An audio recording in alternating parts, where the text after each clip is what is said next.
Čus, dneska vás zdravím pri mojom videu a budem vám ukazovať hry na Nintendo.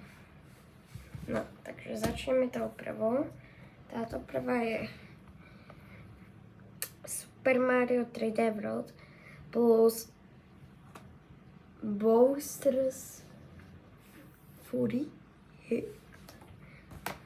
Potom je druhá Shadow, Sonic Shadow Generations. Potom máme Mario Kart 8 Deluxe. Odporúčam, sú to preteky. Všetkých to určite bude baviť. Máš tam mod, kde taký balón mod. No proste odporúčam aj. Potom tu máme Deluxe. A vnútri je mapa. Takže akože má to takú staršiu grafiku, ale akože tiež by som odporúčal. No potom tu máme Crash Bandicoota, ktorého asi všetci poznáte. A vrátil by som sa k tejto hre. 3D je také, že ťažké nahranie pre mňa, ale akože tiež to má super grafiku a tak. Takže odporúčal by som tiež si kúpiť. Potom FIFA 25. Nehrávam, nie som futbalista.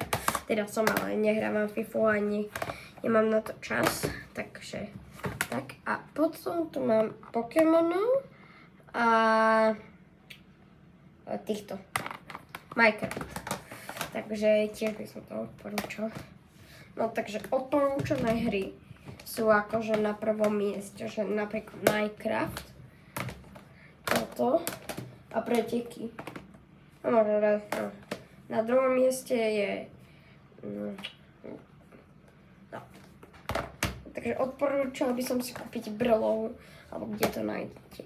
Mario Kart 8 Deluxe, preteky, nič iné. Potom Super Mario 3D World. A potom Minecraft.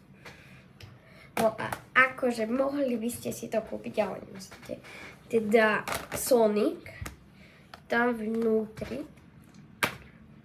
je nejaký takýto lístok s QR kódom. Potom takýto lístok.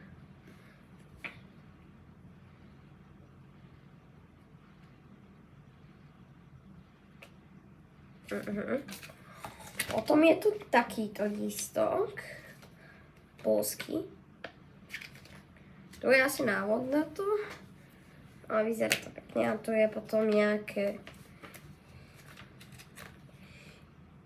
Journal Property of Gerald. No teda vzadu je toto. The Eggman Epire. No a vidím tu na konci, že tu je Shadow, je s doktorom Eggmanom.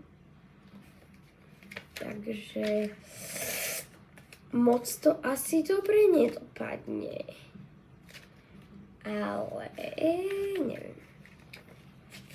No lebo akože Shadow pomáha Sonicovi a vlastne Shadow je oco Eggmana. Toto vidíte.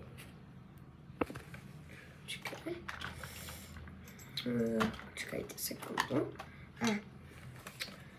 Čakaj, aby ste to lepšie videli, tak to dám, že akž tak.